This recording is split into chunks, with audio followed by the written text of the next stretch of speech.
The goal for the next 6 months is to onboard 10,000 tutors and 50,000 students. And also over 2 years, we have a target of 100,000 tutors and 500,000 students. Welcome back to the podcast. Today I'm joined by Bernard Baah, founder of PhillyCoder, which is a company that's blending tech and education through AI-powered platforms and custom software. Bernard's a builder with a big vision, and we're diving into his approach to tech, growth, and standing out in a competitive space. Bernard, great to have you. Thank you. It's a pleasure.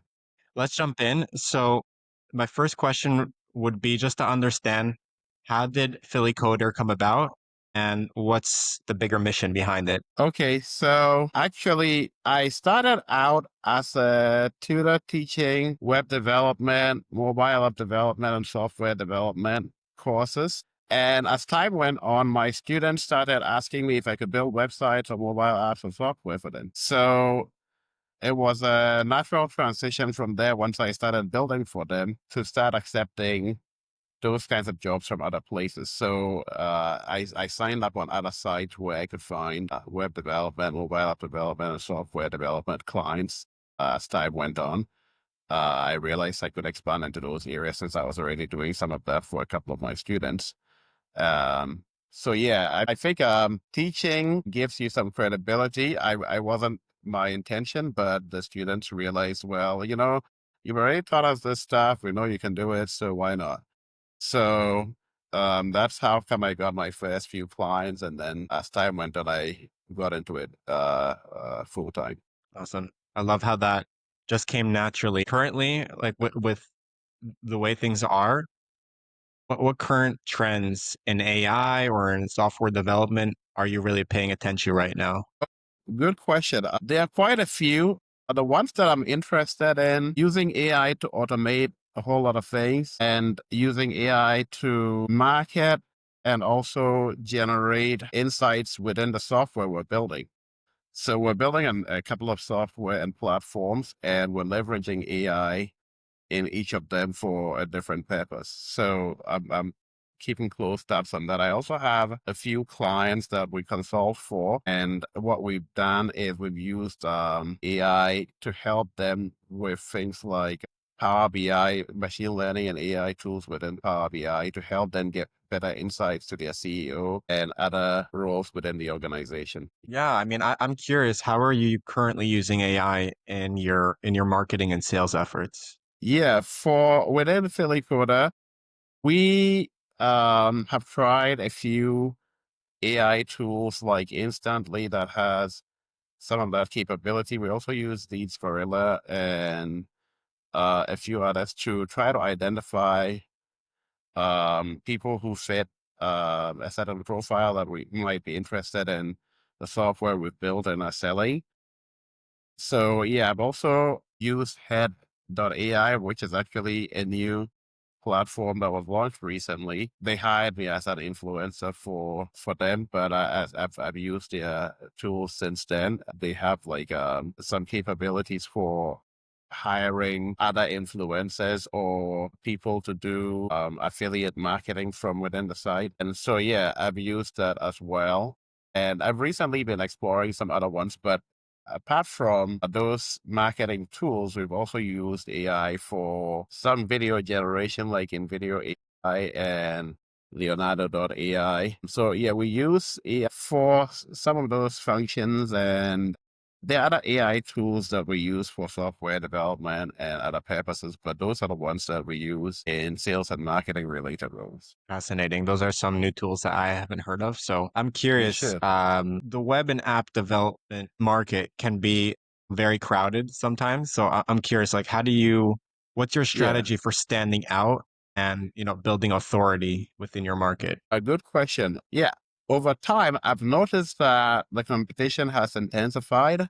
And so what I've found to work is people like it when you have a track record. And so they look at what you've built and they make decisions on that. So we have a lot of sample projects that we've done over the years that we show to prospective clients to try to show them that we have what it takes to build both mobile apps, web apps, custom desktop software, and right now we're building a few of those in-house and also platforms. And so we have a wide range of capabilities that we're able to speak to. And I think that helps at least put you ahead of people who haven't done some of those things in the past. I think if somebody's looking for a specific skill or functionality that you've done in some previous projects, you're more likely to get that job than somebody who has no experience in it. So I think as time went on, experience became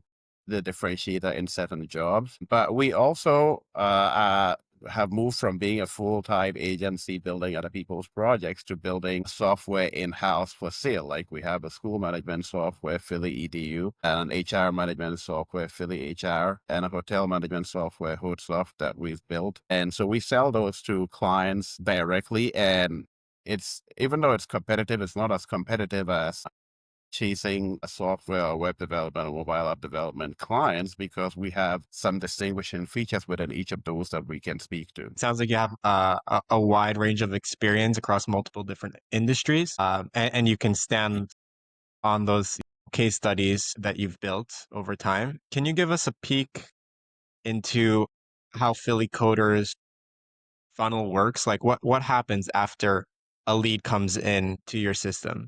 And like how do you qualify and follow up with inbound leads? Okay, good question. So right now, I have a sales team that does some of that work, but essentially our strategy involves, okay, we use Leads Gorilla a lot. So we can search for leads that are school management software leads or HR management software leads or hotel management software leads that we want to target. And so I also have a very big email list that I purchase.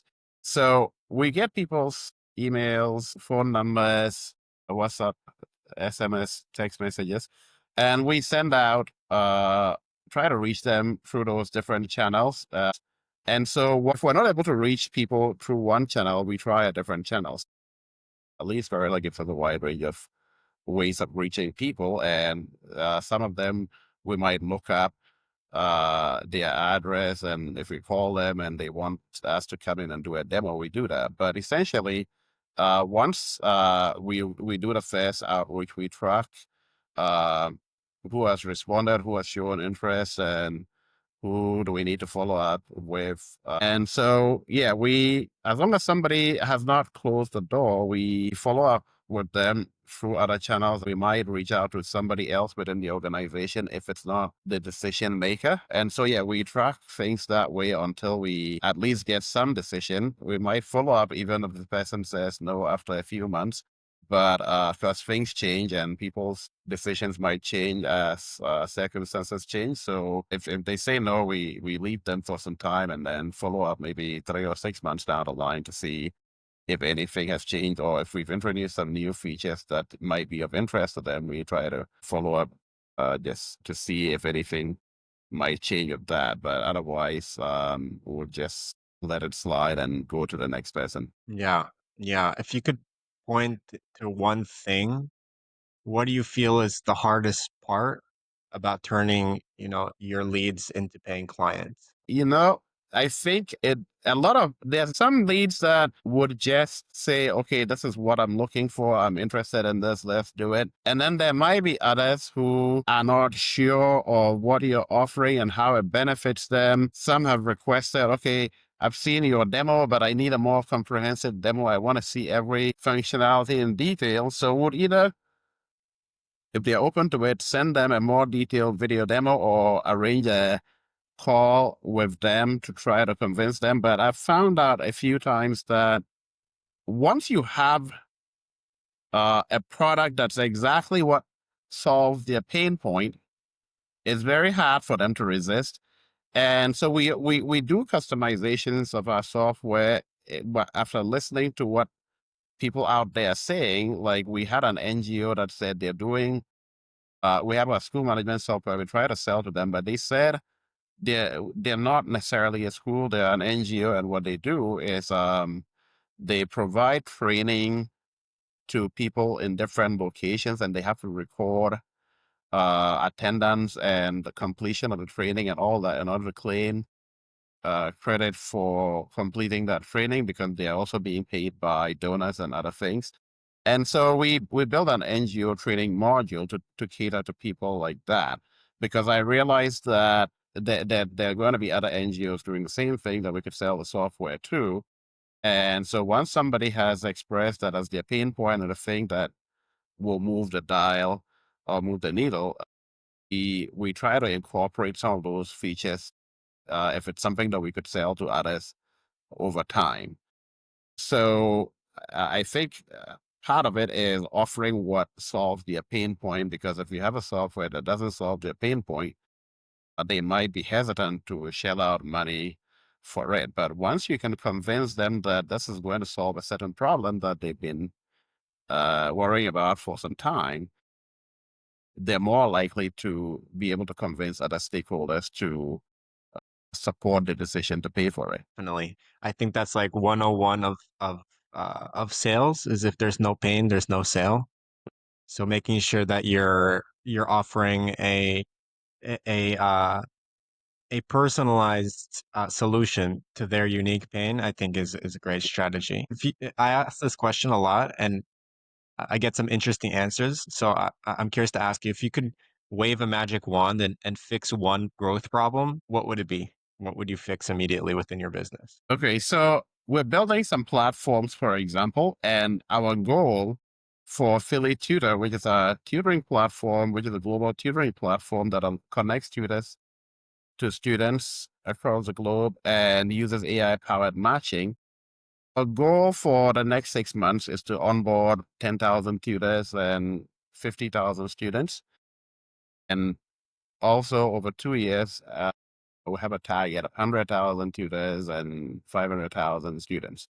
So we need to get people to sign up as quickly as possible so that we can start obviously generating revenue on the platform and all that. But I know that part of that, apart from us doing the hard work internally, I think that a lot of that will be helped by us securing funding to reach use more ways of reaching students and tutors in different locations, because we can't sit in one place and reach people in other places if we don't advertise or use influencers and other means. Obviously we can run stuff on Facebook and LinkedIn and all that, but there's only so much you can do, and that's why we apply to YC and other places for funding. I just submitted my Y Combinator application yesterday. But yeah, funding I think helps, but obviously there's also efficiency in how you do things, because if you just throw money at different channels hoping something will stick, you might be mistaken. And I learned that the hard way a few months ago when I was burning through cash on different ads and different via different channels, and a lot of them did not yield the results I was expecting. So it got me thinking again that maybe you don't just throw money at every channel, but you try to find the ones that are most likely to convert and focus on those ones, because not every channel is going to give you the set of results you're looking for. So obviously, through experimentation, I've discovered some that work better than others, but you have to experiment at some point to figure out what works and what doesn't. Definitely, definitely. I think you also answered like it sounds like discovering the efficiency will be key to Yeah. realize these amazing goals that you guys have for Philly Coder. And yeah, I can't wait to see where you guys take things. I think that a platform like that will have a huge impact, and also it can lead to explosive growth for you guys. And Yeah, thank you for sharing everything you have with me today. You have a lot of knowledge and insight. definitely. So for anyone listening today, like where can they find you online and be able to connect and collaborate with you if they're interested? I think one of the best places to find me online is via LinkedIn. We have a LinkedIn company page, Twitter or Instagram. My sales and marketing team handles our Twitter and Instagram accounts, but I'm on the LinkedIn account almost every day. We're also on Facebook. And our website is a good place, phillycoder.com. It has links to all of our social handles. Our YouTube account is at phillycoder9793. But if you search for Philly Coder, you'll definitely find some of our videos that we've posted on YouTube, and you can learn more about what we do there. Thank you so much for sharing. Yeah, thank you, Bernard. Yeah, it's been a pleasure. So thank you too.